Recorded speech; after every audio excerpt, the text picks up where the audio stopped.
Rafiki yangu siku moja anakuja ananiambia, Lizi, nataka tusafiri. Kuna sehemu nataka twende. Nikamuuliza twende wapi?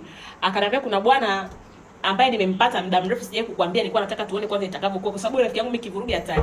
Yaani ni kivuruga hatari. Yaani ya mahusiano yake yeye ni ngumi teke mkononi, ni mkure yule dada. Kwa hiyo yani mahusiano yake mengi hayadumu. Ndio akaniambia nilipopata huko sikutaka nikwambie. Ndio akaniambia nataka twende tukatembee, nikamkubalia. Kosa nililolifanya sikuuliza ni wapi, kwa sababu aliniambia nataka aende kwa huyo kaka, aende kwao. Siku ya safari anakuja kuniletea ticket. My friend, Sumbawanga. My friend, Sumbawanga. Story zote nishazisikia. My dear, nikasema sina namna. Kwa sababu unajua wakati mwingine watu wanaweza wakawa wanakisema kitu, ukakuta ni kitu kizuri au ukakuta ni kitu kibaya. Kwa hiyo nikasema mimi nataka niende nikajiandae mwenyewe na nataka nikajionee mwenyewe na macho yangu. My friend, kwanza mimi sio mtu wa maombi. Like mtu yule kwa serious, niko serious naomba eti hapana. Ni mtu tu ila najua Mungu yupo. Sasa tukasafiri Sumbawanga, tukaenda tukafika, nakwambia tukakaribishwa ukweni.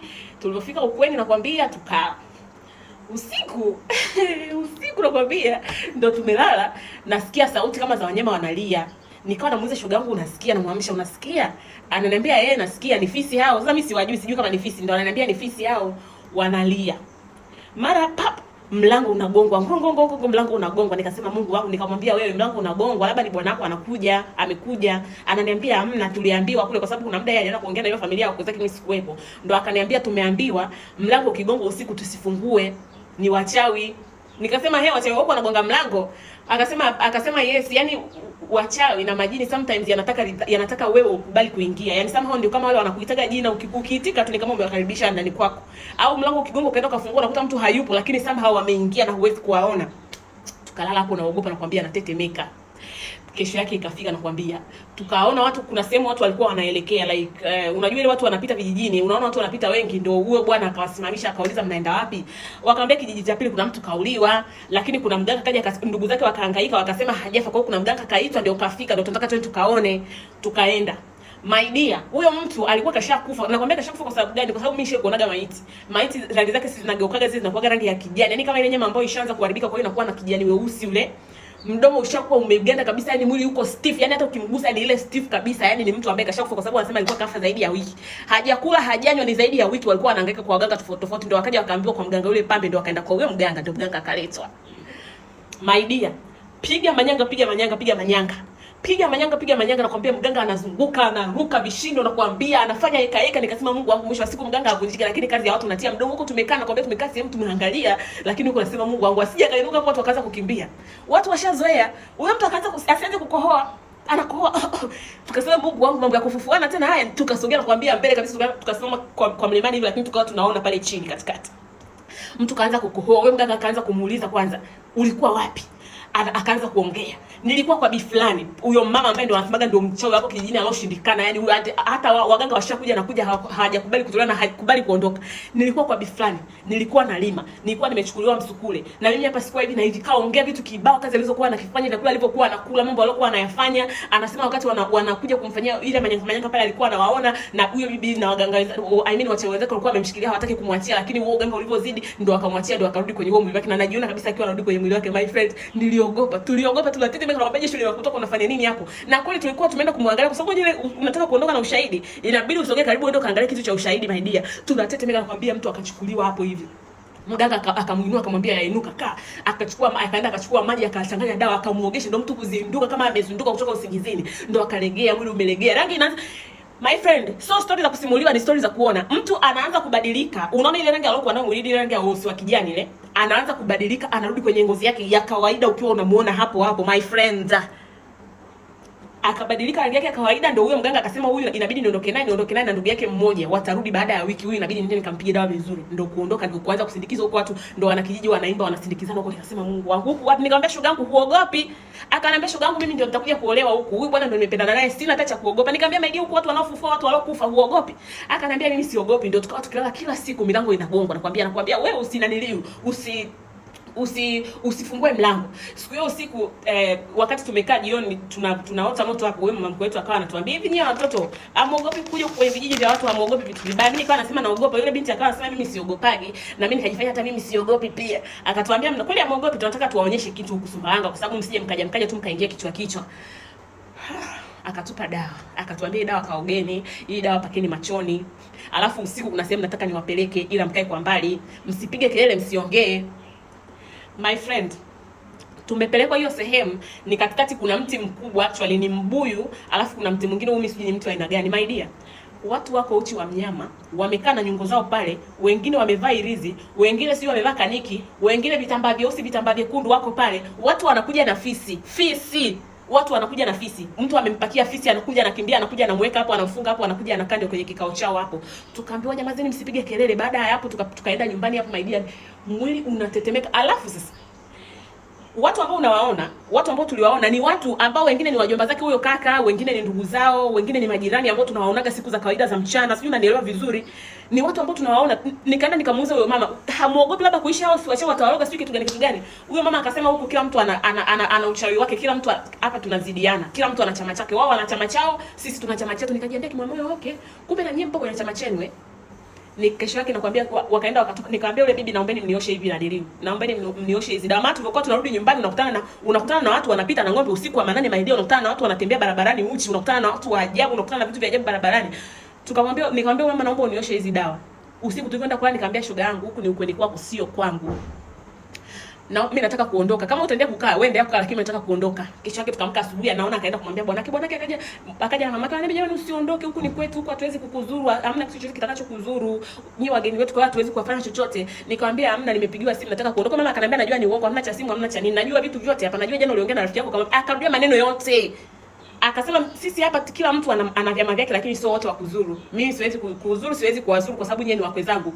Nikamuuliza shoga yangu, unajua walivyokuwa wananisindikiza hapo, nikapata mabegi yangu nikawa naondoka. Tulipokuwa nikamuuliza shoga yangu, huogopi? Mtu ambaye anasema kabisa ni mchawi na ana chama chake, huogopi? Akaniambia mimi siogopi shoga yangu, naogopa ndio nataka kuolewa. Nikamwambia binti baya. Nikaenda zangu nikapanda gari huyo nikaondoka. Shoga yangu ambaye alikuwa na kazi yake ya maana mjini, uwezi amini, aliacha kazi akaniambia nende nikampakie vitu vyote nimtumie huko alipo. Nilienda nikapakia vitu vyote nikavituma huko alipo. Akahamia huko, kaacha kazi, kawa mama wa nyumbani. Sasa hivi analima, anavuna, sijui anafanya nini, anapika kwenye kuni, anafanya kila kitu. Mpaka siku moja nikamwambia shoga yangu, hicho sio kichwa chako, hiyo sio akili yako, ushalogwa. Ananiambia hamna, mimi sijalogwa, nimeamua tu. Binti ambaye alikuwa hataki kusikia mambo ya, kwanza alikuwa mshauri namba moja wa kushauri watu, jamani fanyeni kazi, jamani msikubali kwenda sijui mambo ya vijijini huko, ni masuala ambayo yani hizo mila mambo ya wachawi vitu vya kijijini, jamani inabidi muache, inabidi tuishi na utandawazi.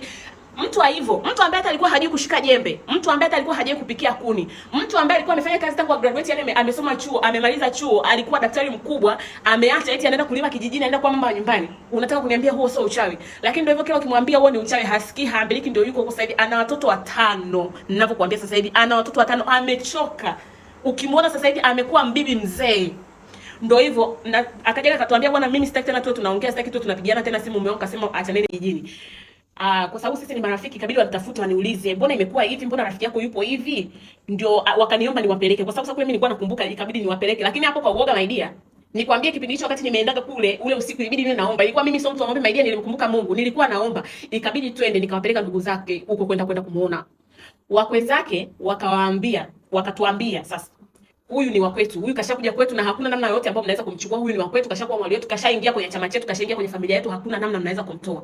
Binti yule kila unachomuuliza anajibu ndio, hamna, samahani. Mtu ambaye alikuwa mchangamfu, binti alikuwa na kelele, binti alikuwa na mdomo, yani ukikao unaongea naye anaongea mpaka unachoka, mpaka unaambia shoga yangu kwanza pumzika, maana mimi nimechoka, unaongea sana.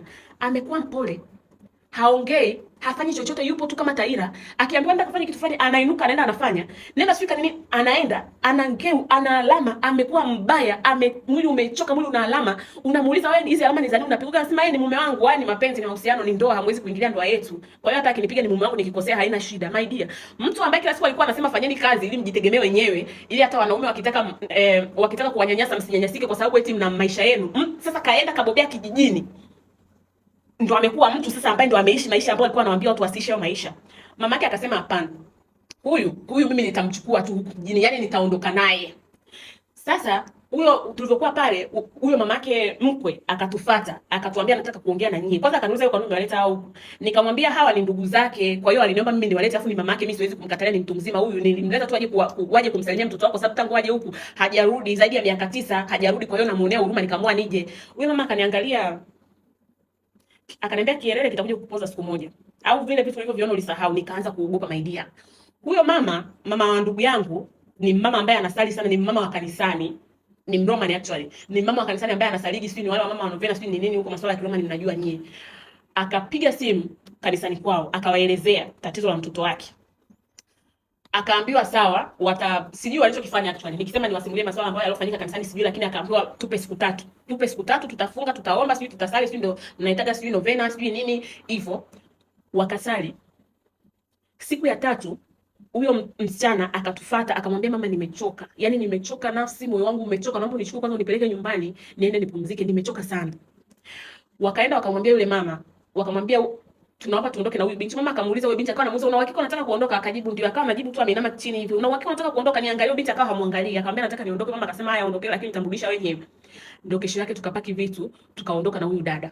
Kuondoka ikabidi afikie kanisani, maana ilibidi niende kwao. Ndio kwenda kufikia kanisani. Alienda kakaa kanisani zaidi ya wiki 3, my dear. Ni maombi. Mapadri wanakuja wanaomba, masista wanakuja wanaomba, wale wa mama wa kusali novena wanakuja wanaomba, my dear. Maombi ndani ya wiki 3. Anaanza kuuliza hivi nilikuwa wapi? Ndio anaanza kuambiwa miaka mingapi imeshapita sasa hivi, miaka zaidi ya 9 ishafika. Ulikuwa umeolewa? Anasema yes, najua nilikuwa nina bwana, najua nilikuwa nimeolewa, lakini imekuwa kuwaje? Mbona yani sina kumbukumbu ya vitu vilivyopita hapo nyuma, my dear. Alienda alipita akajiangalia kwenye kioo, my friend, alianguka chini, alilia kilio kimoja kitakatifu. Anauliza unaliania? Anauliza ndio nimekuwa hivi, ndio mwili wangu umekuwa hivi, ndio nimekuwa hivi, maana amekuwa kama sijui kitu gani, kama yani sijui nini nikwambie. Alilia kilio kikuu, akaambiwa ndio umekuwa hivyo. Wale wakaanza kupiga simu, jamani tunamtaka mkwe wetu. Akawaambia mimi jamani, uko sirudi, hawa watoto naombeni muwalee, kama mkishindwa kuwalea naombeni tu mtawatumisha, nitakuja kuwachukua, lakini sitaki tena. Binti ilibidi aingie kwenye maombi, aingie kanisani, awe ni mtu wa kusali. Mpaka sasa hivi unavyoambiwa hakosaki ibada yoyote. Na yuko sawa, akajaga tena akapply kazi, kwa sababu vyeti vyake, kusema kweli, wakati nampelekea vile vitu, vyeti vyake sikupelekaga. Na wale watu, kwa sababu kwa kijini I think walikuwa hawajui sana mambo ya vyeti, kwa hata hawakuulizia, niliwapa wazazi wake. Akaja akaomba kazi, akapata kazi, sasa hivi yuko sawa, anahangaika tu na viproducts vya mwili vile vya kuondoa makovu, maana mwili umebaki kama sijui kitu gani. Yuko sawa sasa hivi, yuko zake ndio hivyo, yupo zake kanisani, yupo kazini, anafanya kazi, alikujaga akapata bwana, anaishi naye. Hivyo yuko sawa sasa hivi, my friends. Angalieni tu na sehemu mnazoenda, mchunguzege kwanza jamani, kama inawezekana.